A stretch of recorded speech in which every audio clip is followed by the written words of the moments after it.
Bismillahirrahmanirrahim. Assalamualaikum warahmatullahi wabarakatuh. Innal hamdalillah nahmaduhu wa nasta'inuhu wa nastaghfiruh wa na'udzu billahi min sururi anfusina wa min sayyiati a'malina. May yahdihillahu fala mudhillalah wa may yudlilhu fala hadiyalah.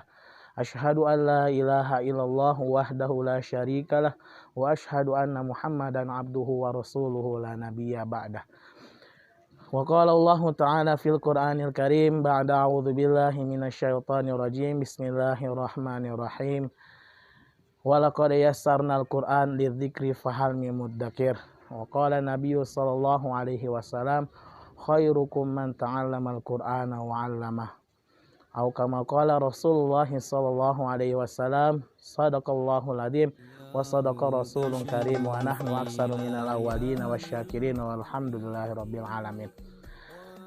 Rekan-rekan, sahabat-sahabat indahnya syiar dalam Islam, kembali lagi bersama saya yaitu Muhammad Nur Fatoni, dan kali ini insyaallah kita akan mengkaji tentang bulan Rajab, Sya'ban dan bulan Ramadan. Perlu kita ketahui, sebagian manusia, sebagian orang-orang bila kedatangan bulan Ramadan, mereka akan bersenang hati, bergembira, bersukacita atas datangnya bulan Ramadan. Akan tetapi kita perlu sama-sama ketahui juga bahwa ada yang lebih bahagia lagi ketika apa? Ketika ada di bulan Rajab. Karena di bulan Rajab ini banyak peristiwa yang Allah Subhanahu wa taala berikan kepada baginda Nabi Muhammad sallallahu alaihi wasallam. Yang pertama yaitu ketika meninggalnya paman Nabi, beliau yang tercinta, yang selama masih hidupnya paman Nabi ini membantu dan membesarkan Nabi Muhammad SAW dalam atas perjuangan dakwahnya beliau. Itu yang pertama. Selang beberapa waktu setelah meninggalnya, wafatnya paman Nabi yaitu Abu Thalib, baru disusul lagi dengan wafatnya Siti Khadijah, yaitu salah satu istri tercintanya Rasulullah SAW, yang selama sepanjang perjalanan sekitar 10 tahun lamanya bersama Nabi untuk bisa mengemban dakwah kepada seluruh dunia, yaitu dakwah Islamiyah. Beliau wafat juga.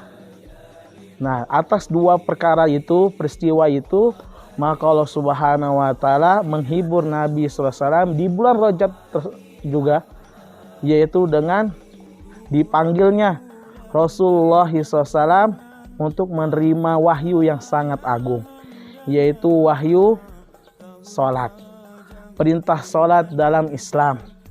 Maka saudara-saudara, rekan-rekan, sahabat-sahabat syiar dalam Islam, perlu kita ketahui sholat ini adalah salah satu alat atau salah satu sarana untuk umat Islam zaman sekarang untuk bisa selalu meminta kepada Allah Subhanahu wa taala.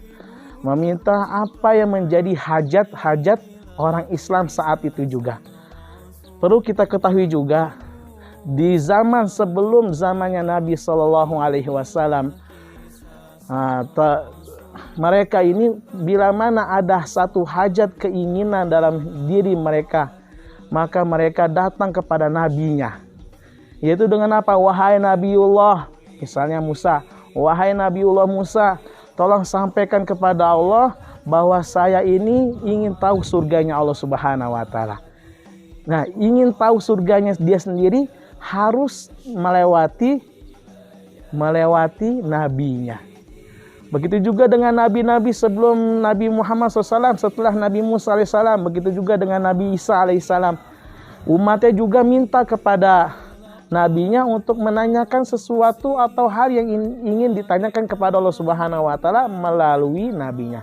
Akan tetapi di zaman akhir zaman ini, zamannya Nabi Muhammad SAW sampai hari kiamat, kita bisa meminta kepada Allah Subhanahu wa taala tanpa harus melewati nabinya, yaitu Rasulullah SAW. Yaitu dengan cukup apa? Dengan sholat 2 rakaat, meminta kepada Allah Subhanahu wa taala untuk diberikan kemudahan dalam setiap urusannya. Inilah yang harus kita ambil dari pelajaran yang ada di dalam bulan Rajab. Kemudian hikmahnya apa? Hikmahnya yaitu bila mana kita sudah mempunyai kesusahan dalam hidup, kepenatan dalam pikiran, bahkan jenuh dalam kesusahan yang Allah Subhanahu wa taala beri kepada kita, maka disitulah kita harus kembali kepada Allah Subhanahu wa taala dengan sholat. Karena sholat ini adalah semata-mata penyejuk hati, lentaranya hati, dan penyejuk mata ketika mereka sedang mendapatkan atau menghadapi kesusahan. Nah, dari sinilah rekan-rekan, sahabat-sahabat indahnya syiar dalam Islam, bagaimana penuhkan jiwa kita, penuhkan diri kita kepada Allah Subhanahu wa taala dengan melalui sholat berjamaah terutamanya. Dan mengikuti sunnah-sunnahnya Rasulullah SAW. Sunnahnya Rasulullah SAW yang pertama, yang paling besar, yaitu adalah sunnahnya fikir dalam memikirkan orang untuk bisa taat kepada Allah Subhanahu wa taala selain dirinya diperbaiki oleh agama kita sendiri. Maka pentingnya bagi kita nih sama-sama, ayo sholat berjamaah, yuk taat kepada Allah Subhanahu wa taala. Yuk bagaimana kita sama-sama untuk bisa mencari solusi dari masalah kita. Dalam satu ayat Al-Baqarah, wasta'inu bis-sabri was-shalah wa innaha lakabiratun illa 'alal khashiin.